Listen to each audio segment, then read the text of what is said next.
कहानी की शुरुआत होती है 3000 नोबल वॉरियर्स से जो हंस से लड़ रहे थे, यहाँ तक कि दुश्मन डर के मारे कांपने लगे थे और उनके आगे थे 500 अनस्टॉपेबल हैवी कैवलरी। लेकिन फिर वो पेरेंट्स जिन्होंने सालों पहले मुझे बॉर्डर पर एग्जाइल कर दिया था, अचानक बाओंग आ पहुंचे और डिमांड करने लगे कि मैं अपनी सारी अचीवमेंट्स अपने भाई मार्कस को दे दूं ताकि वो मेरी जगह ले सके। वो चाहते थे कि वो इतना बड़ा मिलिट्री क्रेडिट लेकर कैपिटल वापस जाए, सबसे बड़ी प्रिंसेस से शादी करे और फैमिली का नाम रोशन करे।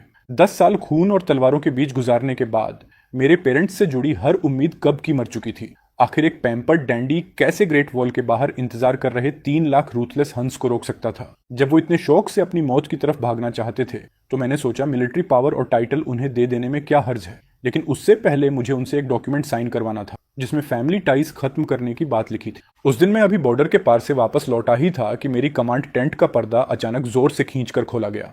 अंदर मेरे पर्सनल गार्ड्स नहीं बल्कि 2 मिडिल एज्ड लोग आए जो महंगे सिल्क कपड़ों में थे और साफ दिख रहा था कि प्रिविलेज में पले हैं।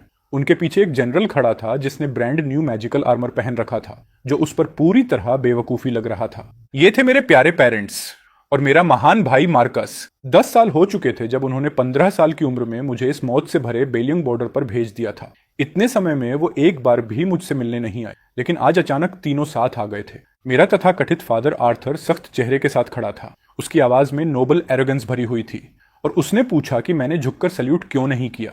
मैं हिला तक नहीं, बस अपनी खून टपकाती नॉर्थ विंड ब्लेड को जोर से जमीन में गाड़ दिया। मेरी मदर सैरा जल्दी से आगे बढ़ी ताकि माहौल शांत कर सके। सच कहूं तो उसकी डिप्लोमेसी थोड़ी देर से आई थी। उसने मेरी टूटी फूटी आर्मर को घिन से देखा और फिर अपने बड़े बेटे मार्कस को प्यार भरी नजरों से देखने लगी। कैलेब, तुमने इन 10 सालों में बहुत मेहनत की, उसने कहा, लेकिन उसकी आवाज में जरा भी असली कंसर्न नहीं था। उसके लिए ये बस एक मामूली बात थी। उसने समझाया कि मार्कस को कैपिटल लौटकर प्रिंसेस से शादी करनी है, लेकिन उसके पास ऐसा कोई मिलिट्री अचीवमेंट नहीं है जो इस शादी के लायक हो। इसलिए अब मुझे बेलियंग का कमांड उसे सौंप देना चाहिए। आर्थर बीच में रुका, जैसे मुझे कोई बहुत बड़ा एहसान दे रहा हो। उसने कहा कि मैं किसी फेक नाम से एक रिच मर्चेंट बनकर रह सकता हूँ और अपने भाई को सपोर्ट कर सकता हूँ। हम फैमिली हैं, उसने कहा। इतने पैटी तो मत बनो। मैं उन्हें देखकर सच में हैरान था कि कोई इतना बेहया भी हो सकता है। उनके बगल में मार्कस अपनी आर्मर के साथ पूरी तरह बेमेल लग रहे व्हाइट जेड फैन से खुद को हवा कर रहा था। उसने मुझे तिरस्कार भरी नजरों से देखा और मॉकिंग टोन में बोला कि उसने सुना है मैंने कुछ हन बैंडिट्स मार दिए और लोकल हीरो बन गया। उसने कहा कि मुझे इतना सेल्फ सेटिस्फाइड नहीं होना चाहिए। उसके हिसाब से मेरी सारी लड़ाइयां बस छोटी मोटी स्क्रिमिश थी जिनका कोई मतलब नहीं था। उसने दावा किया कि जब वो कमांड संभालेगा तब वो बेलियन कैवलरी को असली ग्लोरी दिलाएगा। उसने शेखी बघारी कि वो हन रॉयल कोर्ट को कुचल देगा और एंसेस्टर्स का नाम रोशन करेगा। Minor skirmishes? मेरे पीछे खड़े 3000 स्नो ड्रैगन राइडर्स में से हर एक ने दर्जनों नहीं तो सैकड़ों दुश्मनों को मारा था। कैलेब नाम सुनकर हन बच्चों का रोना बंद हो जाता था, लेकिन उसके मुंह में ये सब बस बच्चों का खेल था। 10 साल से दबा हुआ गुस्सा अचानक आग की तरह भड़क उठा। मेरी उंगलियां सोर्ड की हिल्ट पकड़ते पकड़ते सफेद पड़ गईं और नसें उभर आईं। मेरे अंदर असली मर्डरस इंटेंट उमड़ रहा था। बेलियंग में किसी को मारना मेरे लिए चींटी कुचलने जितना आसान था, लेकिन जब मैंने उनके बदसूरत और इग्नोरेंट चेहरे देखे तो अचानक कुछ बदल गया। मैं जोर से हंस पड़ा। मेरी हंसी पूरे टेंट में गूंजने लगी। मेरे रिएक्शन से वो सब स्टंट रह गए। आर्थर का चेहरा गुस्से से बैंगनी पड़ गया और उसने पूछा, क्या मैं पागल हो गया हूँ? मैं हंसना बंद करके उन्हें घूरने लगा और कहा कि वो मिलिट्री पावर ले सकते हैं। ये सुनते ही तीनों के चेहरों पर खुशी फैल गई। मेरी मदर तो ये तक सोचने लगी कि कैपिटल लौटकर नोबल लेडीज के सामने कैसे शेखी मारेगी, लेकिन तभी मैंने टॉपिक बदल दिया। मैंने अपनी रोब से पहले से तैयार किया हुआ डॉक्यूमेंट निकाला और जोर से टेबल पर पटक दिया। वो एक फॉर्मल सेवरेंस डिक्लेरेशन थी जिसमें साफ लिखा था कि आज के बाद मैं कैलेब इस फैमिली से कोई रिश्ता नहीं रखता। हमारी जिंदगी, शादी, दौलत और मौत सब अलग होंगे। उनका ऑनर या डिसग्रेस मुझसे जुड़ा नहीं होगा और मेरी डेस्टिनी उनसे नहीं जुड़ेगी। आर्थर का चेहरा सुअर के लिवर जैसा लाल पड़ गया। उसने उंगली दिखाते हुए चिल्लाकर कहा कि मैं अनफिल क्रिएचर हूं जो फैमिली टाइज तोड़ना चाहता है। मेरी मदर भी चीखने लगी। उसने मुझे हार्टलेस कहा कि मैं फैमिली छोड़ना चाहता हूं। मैं उन्हें देखकर बस सोच रहा था कि यह सब कितना पैथेटिक है। ऐसा नहीं था कि मैं रिश्ते तोड़ना चाहता था। बात यह थी कि उन्होंने मुझे कोई और चॉइस ही नहीं छोड़ी थी। मैंने ब्रश उठाकर उनके सामने फेंक दिया। 10 साल पहले मार्कस के लिए रास्ता साफ करने के लिए उन्होंने एक 15 साल के बच्चे को इस गॉड फॉरसेकन कैनिबलिस्टिक जगह पर फेंक दिया था और अब वो मुझसे लॉयल्टी की उम्मीद कर रहे थे। मैंने उनसे पूछा क्या उन्होंने कभी सोचा कि मैं भी उनका फ्लैश एंड ब्लड हूं? और अब वो यहां आए थे उस फल को काटने जिसे उगाने के लिए मैंने अपनी जान दांव पर लगा दी थी। मैंने पूछा क्या उन्होंने कभी सोचा कि मैं इन 10 सालों में कैसे जिंदा रहा? कैसे मैंने 137 स्कार्स झेले और इस ठंडी जमीन में अपने 8,000 भाइयों को दफनाया। मेरी आवाज ऊंची नहीं थी, लेकिन हर शब्द हथौड़े की तरह उन पर गिर रहा था। मैंने कहा, साइन करो और निकल जाओ। लेकिन ग्रीड से अंधा मार्कस सबसे पहले डॉक्यूमेंट छीन कर ले गया। मार्कस ने अपने पेरेंट्स से कहा कि अगर केलेब रिश्ते तोड़ना चाहता है तो उनका उससे कोई लेना देना नहीं। टाइगर टैली के साथ अब वो बेलियन का नया किंग बनेगा। जब केलेब ने अपने भाई के लालच से भरे चेहरे को देखा तो उसके अंदर की हंसी और गहरी हो गई, जबकि आर्थर अभी भी हिचकिचा रहा था। सैरा ने तुरंत ब्रश उठाया, जल्दी से साइन किया और केलेब को दफा हो जाने को कहा। वो चीखी कि अब उसका सिर्फ एक ही बेटा है। आर्थर भी आखिर अल्टीमेट पावर के लालच को रोक नहीं पाया और उसने भी साइन कर दिया। उसके बाद खुशी से पागल मार्कस ने भी साइन कर दिया। मार्कस ने सेवरेंस पेपर्स केलेब की तरफ फेंक दिए और टेबल से टाइगर टैली ऐसे झपट लिया जैसे कोई अनमोल खजाना हो। वो तीनों खुशी से सेलिब्रेट करने लगे, जबकि केलेब ने आराम से पेपर्स अपनी रोब में रख लिए। कई सालों में पहली बार उसे खुद को आजाद महसूस हुआ, लेकिन उनकी खुशी में किसी ने ये नोटिस नहीं किया कि वॉल पर खड़ा लुकआउट डर से पीला पड़ चुका था, क्योंकि होराइजन पर सिग्नल फायर्स जल उठी थीं। आसमान में आग की लंबी लाइन फैल गई थी। ये 3 लाख हंस का सिग्नल था। केलेब ने मन ही मन उम्मीद की कि उसका भाई इस महान मिलिट्री ग्लोरी के गिफ्ट को अच्छे से एंजॉय करेगा। आर्थर ने केलेब को वार्निंग दी कि वो इस बात को सीक्रेट रखे, वरना मार्कस की प्रिंसेस के सामने रेपुटेशन खराब हो सकती है। केलेब ने उसे पूरी तरह इग्नोर कर दिया। उसे मजाकिया लग रहा था कि आर्थर अब बमी एक्टिंग कर रहा था। उसने अपनी भारी स्कार्ड ब्लैक आर्मर उतारनी शुरू की। हर पीस जमीन पर भारी आवाज के साथ गिर रहा था। सैरा ने नाक ढक ली और खून की बदबू को डिस्गस्टिंग कहा। उसने मार्कस से कहा कि वो इस मनहूस जगह से जल्दी निकल जाए। मार्कस टाइगर टैली हाथ में लेकर खुद को इनविंसिबल समझ रहा था। उसने केलेब को ऐसे देखा जैसे वो कोई आवारा कुत्ता हो। मार्कस ने शेखी बघारी कि अब वो देखेगा फेमस बेलियन कैवलरी सच में कितनी पावरफुल है, और फिर अपने पेरेंट्स को लेकर बाहर निकल गया। उधर केलेब आराम से सिंपल लिनन क्लोथ्स पहनने लगा। 10 साल की बेड़ियां आखिर टूट चुकी थीं। तभी जेकब अंदर आया। वो एक 1 आर्म्ड वेटरन था जिसने शुरू से केलेब के साथ सेवा की थी। उसके चेहरे पर चिंता साफ दिख रही थी। जेकब समझ नहीं पा रहा था कि केलेब ने टाइगर टैली क्यों दे दिया। केलेब ने बस उसके कंधे पर हाथ रखा और कहा कि अब वो कोई किंग नहीं रहा, सिर्फ केलेब नाम का एक ऑर्फन है। फिर वो हल्का सा मुस्कुराया और बोला कि चलो तमाशा देखते हैं। उसे भी जानना था कि उसका भाई 3000 एलीट स्नो ड्रैगन राइडर्स को कैसे कमांड करेगा। ड्रिल ग्राउंड्स पर राइडर्स काली आर्मर में खामोश और डरावने तरीके से खड़े थे। ये वो लोग थे जो लाशों के पहाड़ों से निकल कर आए थे। मार्कस प्लेटफॉर्म पर चढ़ा, गला साफ किया और लंबी एरोगेंट स्पीच शुरू कर दी। उसने खुद को नया कमांडर अनाउंस किया और पुराने लीडर को बस एक वॉचडॉग कहा। उसने हनकोट को कुचलने की बड़ी बड़ी बातें की, लेकिन 3000 राइडर्स में से किसी ने पलक तक नहीं झपकाई। खामोशी इतनी भारी थी कि मार्कस को फिजिकली अनकंफर्टेबल महसूस होने लगा। फ्रस्ट्रेटेड होकर मार्कस दहाड़ा और पूछा कि क्या वो लोग टाइगर टैली की अवहेलना करने की हिम्मत कर रहे हैं। फिर भी कोई नहीं हिला। सारा चीखने लगी कि सोल्जर्स ट्रेजन कर रहे हैं। वो चिल्लाई कि उसके बेटे के हाथ में टाइगर टैली है। क्या सैनिक गद्दारी कर रहे हैं। मार्कस गुस्से से पागल हो चुका था। उसे लग रहा था कि उसकी ऑथोरिटी का मजाक उड़ाया जा रहा है। उसने एक सेंट्यूरियन की तरफ उंगली दिखाई और दहाड़ते हुए उसे आगे आने को कहा और पूछा कि उसने आदेश का जवाब क्यों नहीं दिया। वो सेंट्यूरियन एक खुरदुरा आदमी था जिसकी गर्दन पर लंबा टेढ़ा स्कार था। उसने मार्कस को ऐसे देखा जैसे वो पहले से मरा हुआ आदमी हो। उसकी भारी लेकिन साफ आवाज गूंजी, हम सिर्फ बेलियन के किंग को मानते हैं। मार्कस गुस्से से कांपने लगा। वो चीखा कि अब वही किंग है और उस आदमी को घसीटकर एग्जीक्यूट करने का आदेश दिया। वो काफी देर तक चिल्लाता रहा, लेकिन एक भी गार्ड नहीं हिला। सब महसूस कर सकते थे कि 3000 जानलेवा निगाहें प्लेटफॉर्म पर जमी हुई हैं। जो भी हिलने की कोशिश करता सेकंडों में टुकड़े टुकड़े हो जाता। मार्कस का चेहरा गहरे बैंगनी रंग का हो गया जब उसे समझ आया कि टाइगर टैली एक सेंचुरियन को भी नहीं हिला सकती। फील्ड के किनारे खड़े केलेब ने तय किया कि अब सही समय आ गया है। उसने अपनी जेब से एक छोटी विसल निकाली। एक तेज चीर देने वाली सीटी की आवाज पूरे मैदान में गूंजी और उसी पल चमत्कार हुआ। 3000 बर्फ की मूर्तियों जैसे खड़े सैनिक अचानक जिंदा हो उठे। सबसे पहले लीड सेंट्यूरियन ने अपनी आर्मर खोलनी शुरू की। मेटल के जमीन पर गिरने की भारी आवाज पूरे मैदान में गूंजने लगी, क्योंकि एक एक करके सारे सोल्जर्स वहीं करने लगे। आर्थर, सारा और मार्कस की डरी हुई आंखों के सामने एलीट राइडर्स उस आर्मर को उतारने लगे जिसे वो अपनी जान से ज्यादा कीमती मानते थे। उन्होंने अपने स्पीयर्स और आर्मर को ऐसे फेंक दिया जैसे अब उनका उनसे कोई रिश्ता ही नहीं रहा। कुछ ही देर में 3000 आदमी सिंपल ट्यूनिक्स में खड़े थे। उनके शरीर डरावने बैटल स्कार्स से भरे हुए थे और फिर सब एक साथ केलेब की दिशा में एक घुटने पर बैठ गए। मार्कस का चेहरा बैंगनी से सीधा मौत जैसा सफेद पड़ गया। केलेब ने अपनी फैमिली की तरफ दूसरी बार देखा तक नहीं। वो जेकब और अपने पर्सनल गार्ड्स की तरफ मुड़ा और इशारा किया कि अब हमेशा के लिए कैंप छोड़ने का समय आ गया है। वो वहां से चल पड़े। पीछे 3000 लॉयल निगाहें और प्लेटफॉर्म पर खड़ी फैमिली की डेस्परेट चीखें रह गईं। केलेब ज्यादा दूर नहीं गया। वो कुछ मील दूर एक छोटी पहाड़ी पर जाकर रुक गया, जहां से पूरा शहर दिखाई देता था। जेकब और बाकी लोग जल्दी जल्दी कुछ सिंपल टेंट्स और एक कैंपफायर लगाने में जुट गए। जल्द ही भुनती हुई शीप की खुशबू हवा में फैल गई और केलेब ने गोल्डन ब्राउन मांस का एक बड़ा टुकड़ा तोड़कर जेकब के साथ शेयर किया। दोनों बैठकर दिल खोलकर खाने लगे। 10 साल की लड़ाइयों के बाद ये पहली शांत शाम थी। सच कहें तो ये पहली बार था जब केलेब ने ऐसा खाना खाया जिसमें ड्यूटी की कड़वाहट नहीं थी। जेकब ने पूछा कि क्या इतनी पावर छोड़ देना सही था। उसे डर था कि हंस हमला करेंगे और निकम्मा मार्कस लोगों की रक्षा नहीं कर पाएगा। केलेब ने खाना खाते खाते सिर तक नहीं उठाया। उसने कहा कि आज से बेलियों की सुरक्षा महान जनरल मार्कस की जिम्मेदारी है, उसकी नहीं। और जहां तक लोगों की बात है, केलेब ने कहा कि उन्होंने अपने फैसले खुद चुने हैं, चाहे अच्छे हों या बुरे।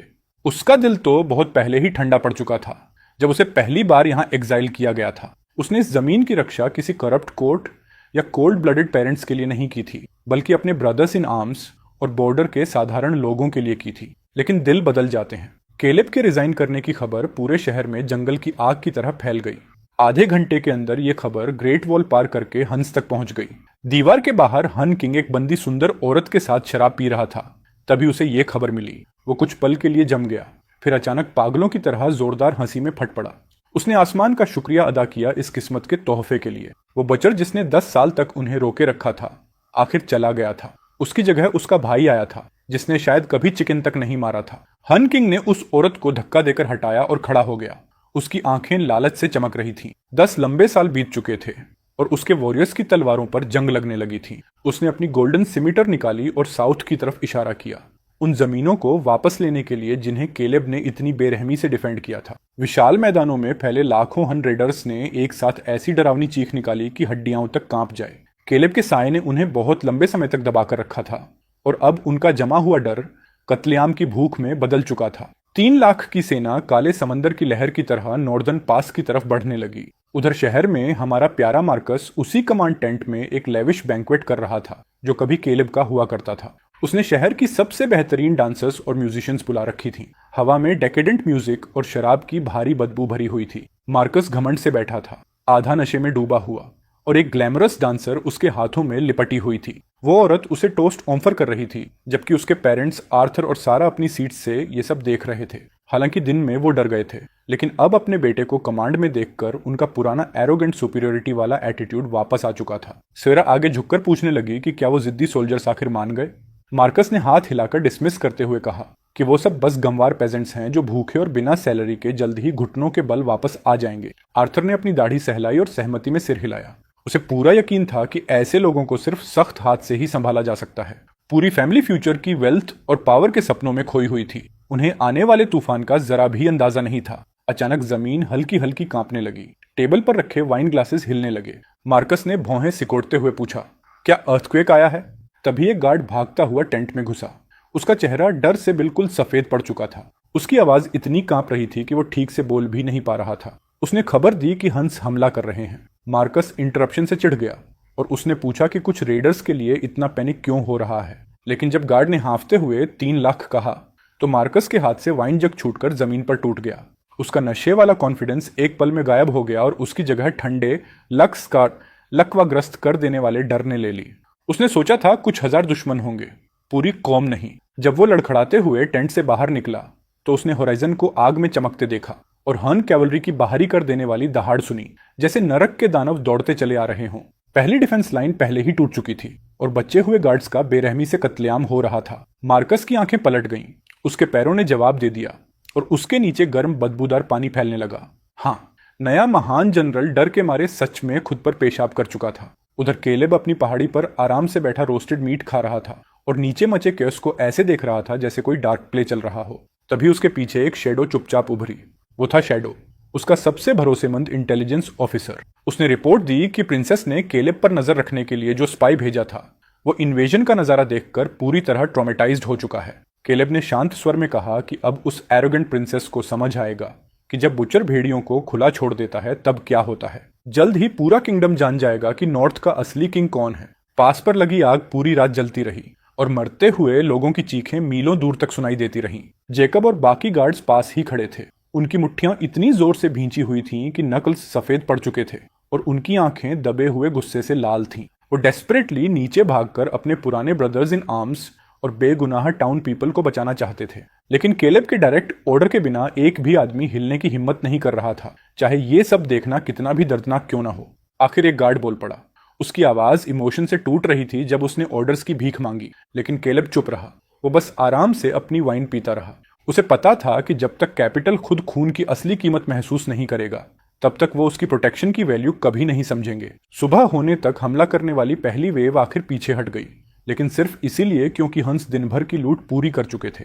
पहली डिफेंस लाइन पूरी तरह खत्म हो चुकी थी। पीछे सिर्फ लाशों के पहाड़ और खून की नदी बची थी। मार्कस को घसीटकर वापस कमांड टेंट में लाया गया। होश में आते ही उसने अपने फादर की रोब्स पकड़ ली और हिस्टेरिकली रोने लगा। वो काउंटर अटैक के बारे में नहीं सोच रहा था, वो सिर्फ अपनी जान के डर से कांप रहा था। आर्थर भी उतना ही बेकार था। उसका चेहरा कागज जैसा सफेद पड़ चुका था और उसके होंठ कांप रहे थे। उसने पूरी जिंदगी रॉयल कोर्ट की साजिशों में बिताई थी, लेकिन ऐसा स्लॉटर फील्ड उसने कभी नहीं देखा था। आर्थर ने अपने प्यारे बेटे को पकड़ लिया, रोते हुए केलेब को कोसने लगा और पूरे डिजास्टर का ब्लेम उसी लड़के पर डाल दिया। उसने कहा कि केलेब ने जानबूझकर इतनी भारी जिम्मेदारी मार्कस पर डाली ताकि वो फेल हो जाए। ये सच में बेहूदगी थी। मार्कस ने डूबते आदमी की तरह इस बात को पकड़ लिया। अचानक उसकी आंखें चमक उठीं। उसने इंसिस्ट किया कि केलेब जरूर आसपास कहीं बैठा उन्हें देख रहा होगा। वो चिल्लाया कि केलेब को ढूंढो और उसे मजबूर करो कि वो हंस से लड़े। आर्थर कांपती आवाज में पूछने लगा कि क्या वो आदमी वापस आएगा भी। तभी सारा बोली कि उन्हें केलेब को वापस आने का आदेश देना चाहिए, वरना वो पूरी दुनिया में फैला देंगे कि केलेब ने रिवेंज लेने के लिए खुद हंस को बुलाया था। ऊंची पहाड़ी पर बैठा केलेब शैडो की रिपोर्ट सुन रहा था। उसके चेहरे पर मॉकिंग स्माइल और गहरी हो गई जब उसे समझ आया कि वो लोग अभी भी मोरल ब्लैकमेल इस्तेमाल करने की कोशिश कर रहे हैं। मार्कस अपनी ट्विस्टेड लॉजिक से और हिम्मत पकड़ चुका था। उसने केलेब को ढूंढने के लिए लोग भेजे और साथ ही अपनी फेक लीडरशिप दिखाने के लिए दूसरा तमाशा तैयार करने लगा। उसने वेटरन आयरन राइडर्स को, जिनसे पहले ही आर्मर और स्पीयर्स छीन लिए गए थे, दूसरी डिफेंस लाइन की दीवारों पर जबरदस्ती खड़ा कर दिया। खुद पीछे सुरक्षित जगह पर खड़े होकर वो चीखने लगा कि जो भी पीछे हटेगा उसके पूरे फैमिली को एग्जीक्यूट कर दिया जाएगा। वो अनआर्मर्ड सोल्जर्स की ठंडी और कॉन्टेम्प्ट से भरी निगाहों को पूरी तरह इग्नोर कर रहा था। ये कोई डिफेंस नहीं थी, ये एक तरफा मैसेकर था। जल्द ही हंस ने दूसरी वेव लॉन्च की। वो अपने साथ मैसिव बैटिंग रैम और कैटापुल्ट्स लेकर आए। मार्कस बैटलमेंट्स के पीछे छिप गया।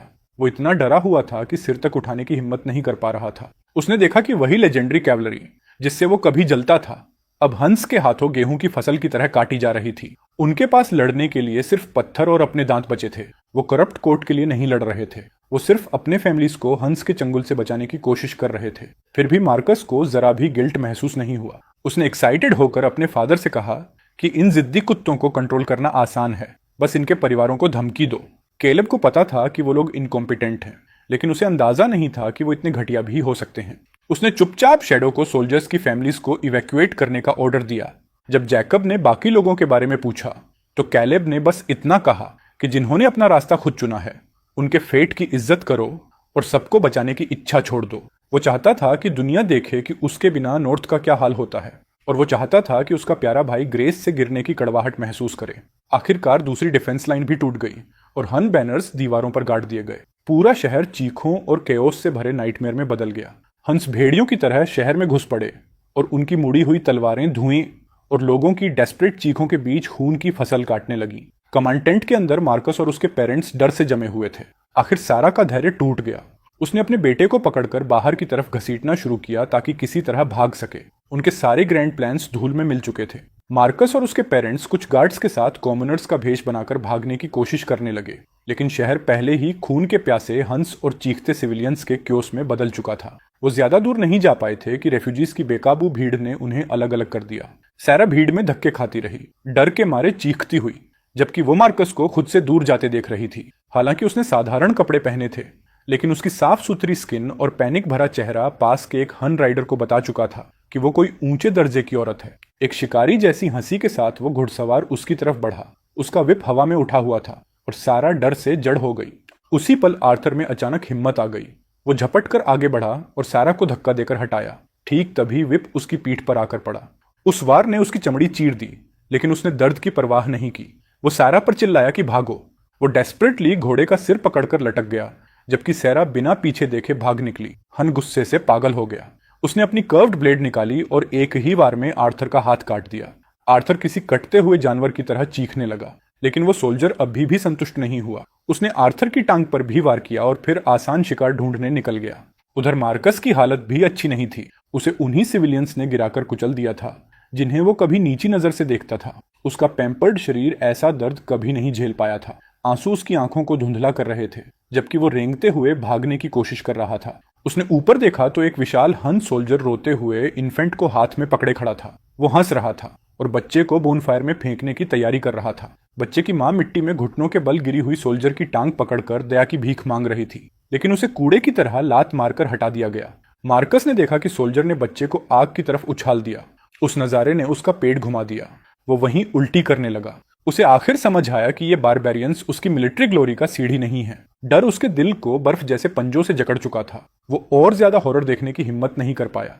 वो खून और गंदगी में हाथ पैरों के बल रेंगने लगा इस जिंदा नरक से भागने के लिए। लेकिन जैसे ही उसे लगा कि शायद बच निकलने का रास्ता मिल गया है, एक खून से सना मिलिट्री बूट उसकी पीठ पर आ गिरा और उसे जमीन से चिपका दिया। एक भारी आवाज ने उसकी नरम औरत जैसी स्किन पर ताना मारा।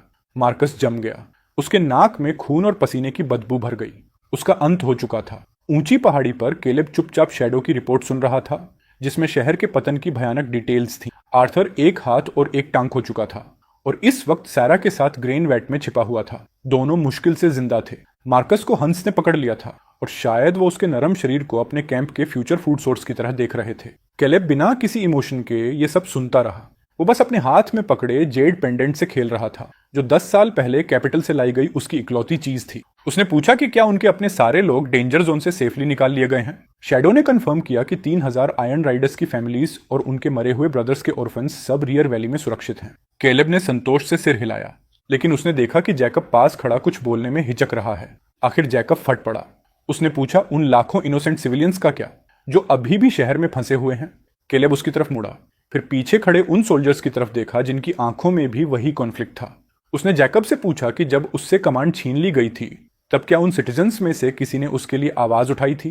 जैकब चुप रहा।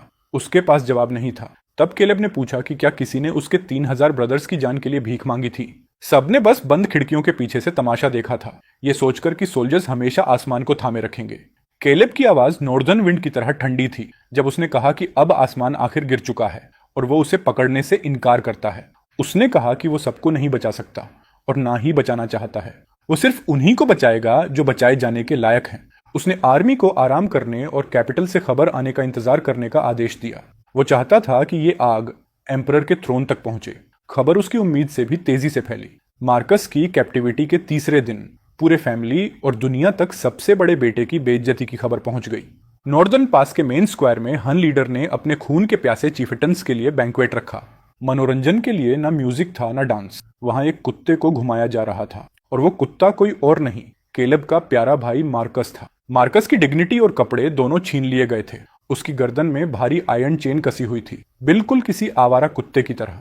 एक हन सोल्जर चेन खींचता, उसे बार बार लात मारता और कुत्ते की तरह भौंकने पर मजबूर करता, और अपनी जान बचाने के लिए मार्कस सबसे ज्यादा जोर से भौंकता।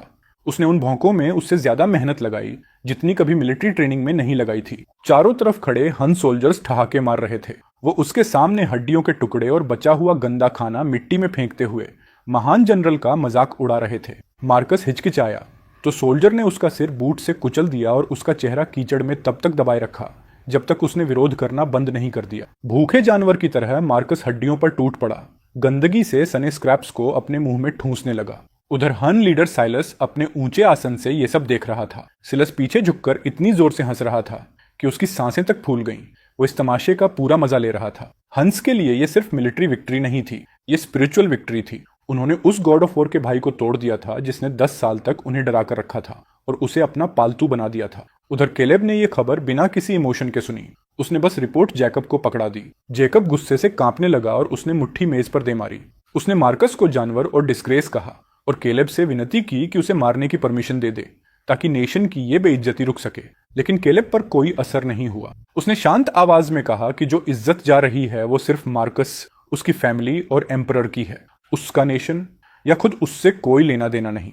उसने जैकब की बात काटते हुए कहा कि जो आदमी अपनी डिग्निटी खुद बेच दे वो कुत्ते की तरह जीने लायक है और उसे कुत्तों की फेट में कोई इंटरेस्ट नहीं। जैकब चुप हो गया। उसे पता था केलेब की आयरन विल को कोई नहीं मोड़ सकता। उसी समय ग्रेन वेट में छिपे आर्थर और सारा ने दो हन सोल्जर्स की बातें सुन ली, जो बैटलफील्ड साफ करते हुए वहां से गुजर रहे थे। वो सोल्जर्स हंस रहे थे कि महान जनरल अब जमीन पर रेंगने वाला कुत्ता बन चुका है। वो उसका मजाक उड़ा रहे थे कि उसमें भेड़ से भी कम बैकबोन है। वेट के अंदर साराह की आंखें पलट गईं और शौक से वो बेहोश हो गई। आर्थर बेहोश नहीं हुआ, लेकिन उसके शरीर की हर हड्डी तक डिस्पेयर से कांप उठी। ये सिर्फ दर्द नहीं था, ये एहसास था कि सब खत्म हो चुका है। फैमिली नेम पूरी तरह बर्बाद हो चुका था। उसका सबसे बड़ा बेटा, जिस पर उसे सबसे ज्यादा गर्व था, अब हन का पालतू बन चुका था। ऐसा दाग जो हमेशा उनकी फैमिली पिलर पर लिखा रहेगा। आखिर उसे समझ आया, शायद बहुत देर से, कि उसने क्या खो दिया। उसने एक सच्चे हीरो को एक कावड़ के लिए ठुकरा दिया था। उसने खोखली ग्लोरी के सपने में अपनी पूरी ब्लड लाइन को खाई में धकेल दिया। उसके मुंह से किसी घायल जानवर जैसी कराह निकली। पछतावे के आंसू उसके चेहरे पर लगे खून और गंदगी में मिल गए।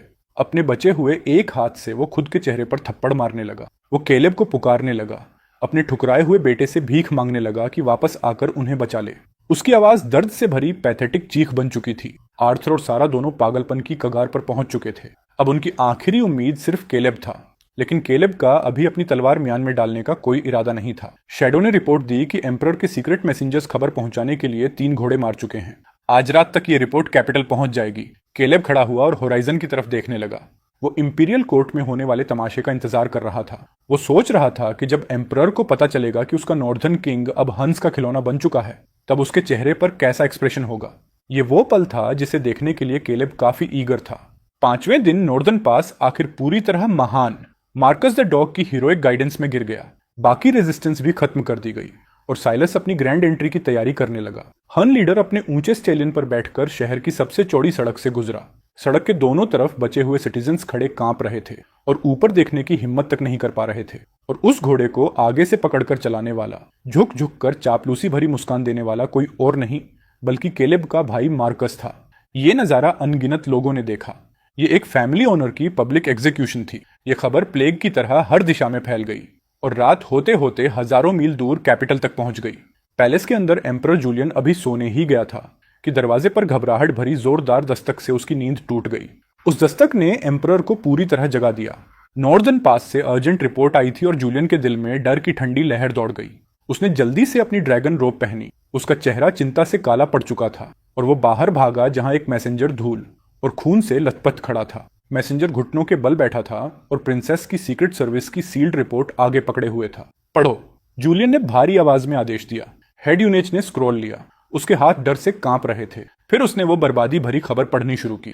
आर्थर और मार्कस कैंप पहुंचे थे ताकि सक्सेशन फोर्स कर सकें। केलेब ने सारे रिश्ते खत्म करने वाले पेपर्स साइन किए। टाइगर टैली सौंप दी और अपना कमांड छोड़कर चला गया।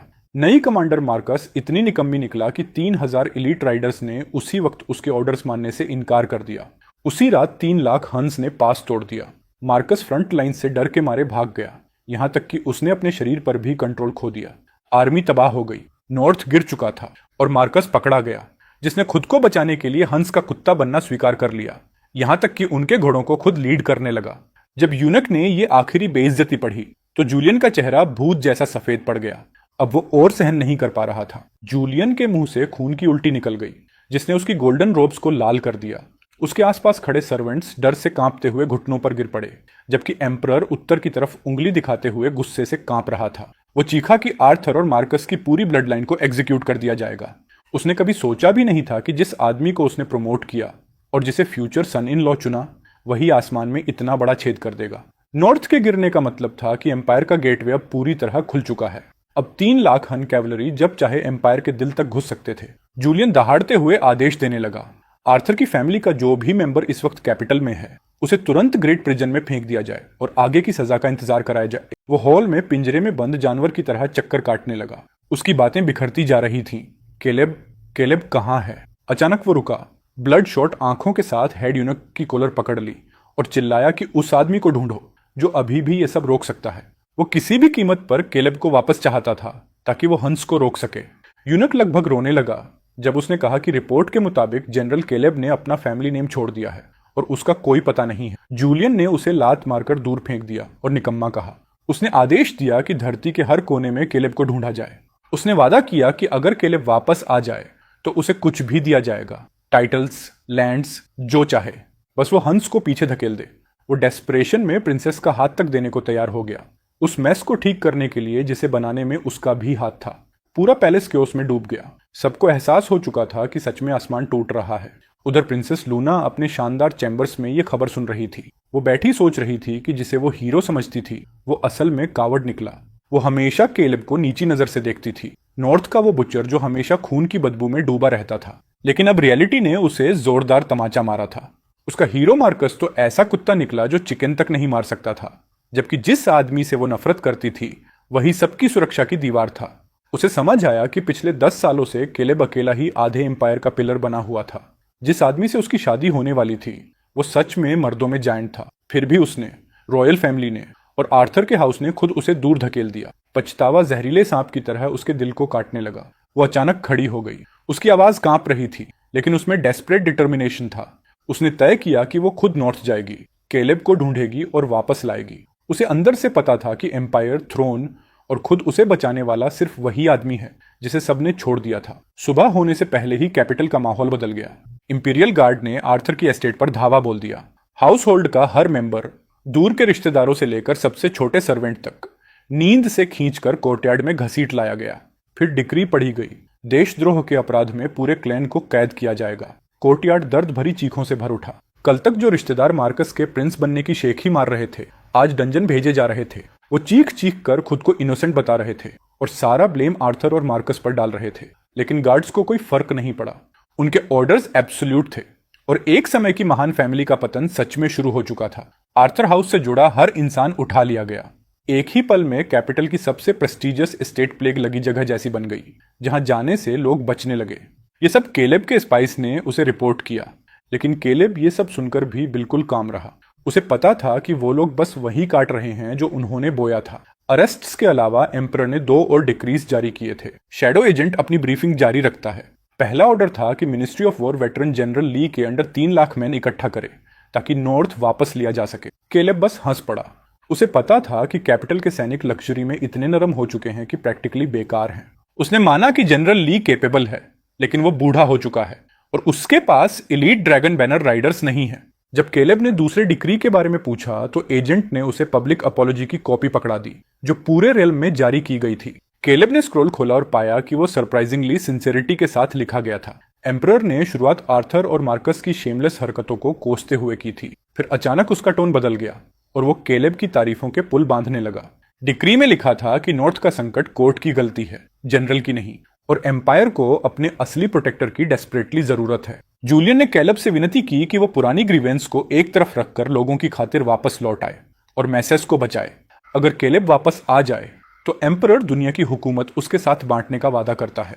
उसे लैंड्स और किंग का टाइटल दिया जाएगा। दुनिया में हिस्सेदारी और किंग बनाए जाने का ऑफर बहुत बड़ा था। 10 साल पहले शायद ये सुनकर केलेब की आंखों में आंसू आ जाते, लेकिन अब इन शब्दों को देखकर उसे बस आयरनी महसूस होती है। सच कहें तो उसे अच्छी तरह पता था कि एम्परर इतना जेनरस क्यों बन रहा है। उन्होंने केलेब को चेंबर पोर्ट की तरह इस्तेमाल किया था। जरूरत पड़ने पर बाहर निकालो और काम खत्म होने पर बिस्तर के नीचे फेंक दो। अब जब एम्परर डेस्परेट हो चुका है तो वो उसे वापस लाना चाहता है, लेकिन केलेब ऐसी सस्ती डील में इंटरेस्टेड नहीं था। फिर एजेंट ने बताया कि प्रिंसेस लूना भी एक मैसिव बाउंटी और डिक्री लेकर नॉर्थ की तरफ निकल चुकी है। केलेब ने अपोलॉजी वाली स्क्रॉल आग में फेंक दी। अब उसे क्यूरियोसिटी थी कि वो घमंडी प्रिंसेस क्या इंटरेस्टिंग टर्म्स ऑफर करेगी। उसका सबॉर्डिनेट जेकब एम्परर की इतनी सबमिशन और किंगशिप के ऑफर से स्टन्ड था। केलेब ने शांत नजरों से उसकी तरफ देखा और पूछा कि क्या वो सच में ऐसे आदमी का टाइटल चाहेगा जो अपनी खुद की स्किन तक नहीं बचा सकता। जेकब को सच समझ आ गया। 3 लाख हंस गेट्स पर खड़े थे और डायनेस्टी बिखर रही थी। एम्परर बस एक ब्लैंक चेक दे रहा था, उम्मीद करते हुए कि केलेब अपनी जान बेचकर रॉयल मेस साफ कर देगा। उसने पूछा, केलेब का प्लान क्या है? केलेब ने सिर्फ एक शब्द कहा, वेट। वो इंतजार करना चाहता था जब तक वो लोग अपनी हर कार्ड ना खेल लें और असली डिस्पेयर तक ना पहुंच जाए। जब जैकब ने पूछा कि अगर हंस कैपिटल तक पहुंच गए तो क्या होगा, केलेब ने बस कहा, तो क्या? अगर कैपिटल गिरता है तो करंट डायनेस्टी खत्म हो जाएगी, लेकिन दुनिया जरूरी नहीं कि उसी फैमिली की रहे। जेकब हाँफ उठा जब उसे केलेब की असली एम्बिशन समझ आई। वो सिर्फ किंग नहीं बनना चाहता था, वो पूरा एम्पायर चाहता था। जब कैपिटल की आर्मी रास्तों में घिसट रही थी और प्रिंसेस लूना की कैरेज रेफ्यूजीज की भीड़ में फंसी हुई थी, तब 2 लोग केलेब तक सबसे पहले पहुंच गए। वो थे आर्थर और उसकी वाइफ सैरा। वो उस नरक जैसे शहर से कैसे निकले कोई नहीं जानता। शायद किसी दयालु इंसान ने जंगलों के रास्ते बताए होंगे, लेकिन किसी तरह वो केलेब तक पहुंच गए। उस दिन मूसलाधार बारिश हो रही थी। भारी बूंदें टेंट्स पर ऐसे गिर रही थीं जैसे लगातार हथौड़े बरस रहे हों। अंदर केलेब और उसके आदमी आराम से वाइन और मीट एंजॉय कर रहे थे कि तभी एक गार्ड अंदर आया और अजीब रिपोर्ट दी। दो लोग जो खुद को केलेब के पेरेंट्स बता रहे हैं, बाहर कीचड़ में घुटनों के बल बैठे हैं और मिलने की मांग कर रहे हैं। टेंट का माहौल तुरंत बर्फ जैसा ठंडा हो गया। हर नजर केलेब पर टिक गई, लेकिन उसके हाथ बिल्कुल स्टेडी रहे। उसने वाइन बोल पकड़ा हुआ था और एक बूंद भी नहीं गिरी। उन्हें घुटनों पर रहने दो, उसने बस इतना कहा और फिर वापस अपनी ड्रिंक की तरफ लौट गया। बाहर तूफान चलता रहा। आर्थर और सारा जमती हुई कीचड़ में घुटनों के बल टिके रहे। आर्थर, जिसने एक हाथ और एक पैर का इस्तेमाल खो दिया था, मुश्किल से खुद को संभाल पा रहा था। उसके बाल गंदगी से चिपके हुए थे और चेहरा मिट्टी से सना हुआ था। उसकी पुरानी डिग्निटी का कोई निशान नहीं बचा था। सारा की हालत और भी बुरी थी। उसके महंगे सिल्क कपड़े फटकर किसी पागल औरत के चिथड़ों जैसे हो चुके थे। वो रोते हुए अपना सिर कीचड़ में पटक रही थी और चीख रही थी कि उसे अपनी गलती का एहसास हो चुका है। वो केलेब से बाहर आकर सिर्फ एक बार उन्हें देखने की भीख मांग रही थी। तूफानी हवा सैरा की डेस्परेट चीखों को पूरे कैंप में फैला रही थी। वो केलेब से मार्कस को बचाने की भीख मांग रही थी। कह रही थी कि हंस उसे टॉर्चर करके मार रहे हैं। वो रोते हुए कह रही थी कि आर्थर का पूरा हाउस प्रिजन में है और केलेब अपने ही फैमिली को मरते हुए ना देखे। टेंट के अंदर जेकब और बाकी लोग खाना छोड़ चुके थे। उनके चेहरों पर कॉन्फ्लिक्ट साफ दिख रहा था जब वो अपने कमांडर के बायोलॉजिकल पेरेंट्स को फ्रीजिंग रेन में घुटनों के बल देखते रहे। 1 घंटा गुजर गया। ठंड और बढ़ती गई। ऐसा लगने लगा कि बूढ़ा कपल सच में बाहर मर जाएगा। आखिर केलेब ने अपना वाइन बोल नीचे रखा और एंट्रेंस की तरफ चला। उसने कर्टन बस इतना हटाया कि कीचड़ में तड़पते उन दो लोगों को ठंडी नजरों से देख सके। उसे देखते ही वो ऐसे रिएक्ट करने लगे जैसे उन्हें कोई सेवियर मिल गया हो।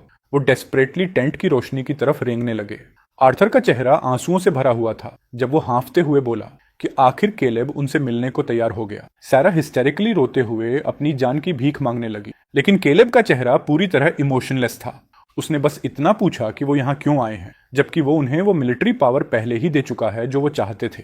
उसकी आवाज शांत थी, लेकिन बारिश को चीरती हुई निकल रही थी। उसने उन्हें याद दिलाया कि उसने नॉर्दर्न फोर्ट्रेस उनके प्यारे बेटे को सौंप दी थी। उसने पूछा क्या मार्कस को हंस को कुचलकर प्रिंसेस से शादी करके एंसेस्टर्स के लिए ग्लोरी नहीं लानी थी। हर शब्द के साथ उनके चेहरे और सफेद पड़ते गए। केलेब ने एक एक करके सच्चाई गिनाई। नॉर्थ गिर चुका है, उनका बेटा प्रिजनर बन चुका है और फैमिली डंजन में सड़ रही है। फिर उसने एक ठंडी मुस्कान दी और पूछा कि वो अब इस अनफिल वुल्फ के पास वापस क्यों आए हैं। उसने साफ कहा कि किंगडम और उनकी जिंदगी अब उसकी कंसर्न नहीं है। फिर उसने जोर से कर्टन गिरा दिया। बाहर बिजली चमकी और उस पल आर्थर और सारा के खूनहीन टूटे हुए चेहरे रोशनी में दिखाई दिए। उन्होंने कभी सोचा भी नहीं था कि उनकी भीख का जवाब इतनी एब्सोल्यूट और आइसी इंडिफरेंस से मिलेगा। सारा पागलों की तरह बड़बड़ाने लगी। उसे समझ ही नहीं आ रहा था कि जिस बेटे को उसने जन्म दिया वो उसके साथ ऐसा कैसे कर सकता है। उधर आर्थर शौक और ठंड से टूट चुका था। आखिरकार वो बेहोश होकर कीचड़ में गिर पड़ा। टेंट के अंदर भारी सन्नाटा छा गया।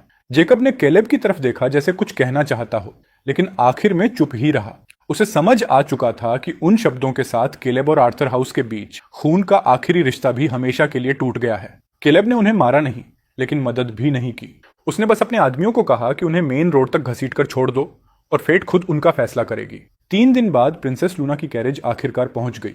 सफर ने रॉयल लेडी की हालत खराब कर दी थी। उसकी कभी शानदार रहने वाली काररेज अब गंदगी से ढकी हुई थी और उसके अटेंडेंट्स पूरी तरह थके और बदहाल लग रहे थे। फिर भी उसने पहाड़ पर जबरदस्ती चढ़ने की कोशिश नहीं की। उसने बस एक बेहद हम्बल रिक्वेस्ट भेजी, ऑडियंस मांगते हुए। केलेब ने पूरे 1 दिन तक उसे इग्नोर किया।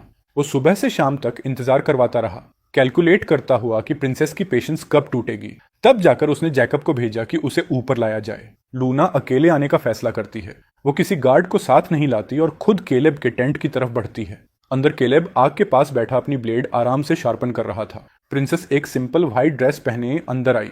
उसके बाल बिना किसी जूल के पीछे बंधे थे। उसमें एक नाजुक ऑलमोस्ट इथेरियल ब्यूटी थी, जैसी सिर्फ उन लोगों में मिलती है जिन्होंने पूरी जिंदगी पैलेस वॉल्स के पीछे बिताई हो। लेकिन इस वक्त वो खूबसूरती ह्यूमिलिएशन और एंग्जाइटी से ढकी हुई थी। उसने केलेब के रफ कपड़े और बैटल हार्डेंड सोल्जर्स को देखा। जिस आदमी को वो कभी नीची नजर से देखती थी, उसे देखकर उसकी आंखों में डर की हल्की चमक आई। उसने टेंशन भरी आवाज में पूछा, क्या आप ही केलेब हैं? लेकिन केलेब ने अपनी सोर्ड से नजर तक नहीं उठाई। उसने बस ठंडे तरीके से कहा, क्या बात है? उसकी ये कोल्डनेस साफ तौर पर लूना को डिस्टर्ब कर गई। कैपिटल में कोई भी उससे इतनी ब्लंट डिसरेस्पेक्ट से बात करने की हिम्मत नहीं करता था। उसने गहरी सांस ली, अपना इरिटेशन दबाया और नरम आवाज में कहा कि वो अपने पिता के डिक्री की तरफ से आई है। केलेब ने बीच में ही रोक दिया और सूखे टोन में कहा, कि वो अपॉलॉजी पहले ही पढ़ चुका है और उसे उसकी प्रोज काफी एलिगेंट लगी। लूना का चेहरा शर्म और गुस्से से लाल हो गया, लेकिन उसने होंठ काटे और अपना रॉयल प्राइड निगल लिया। जिस आदमी को वो कभी सिर्फ बुचर समझती थी, उसके सामने गहराई से झुकते हुए उसने माना कि अतीत कोर्ट और आर्थर हाउस की गलती थी। उसने एम्परर की तरफ से माफी मांगी। उसने माना कि केलेब के रिजेंटमेंट की वजह जायज है, लेकिन फिर भी उसे लोगों के सफरिंग के बारे में सोचने की भीख मांगी। 3 लाख हंस कैपिटल को थ्रेटन कर रहे थे। वो डेस्परेशन भरी आंखों से उसकी तरफ देखकर बोली कि वो रिटायरमेंट छोड़कर एम्पायर को बचा ले। उसने प्रॉमिस किया कि एम्परर का वर्ड आयरन क्लैड है, केलेब को अपनी लैंड्स के साथ किंग बनाया जाएगा। फिर उसकी आवाज धीमी होकर लगभग विस्पर बन गई।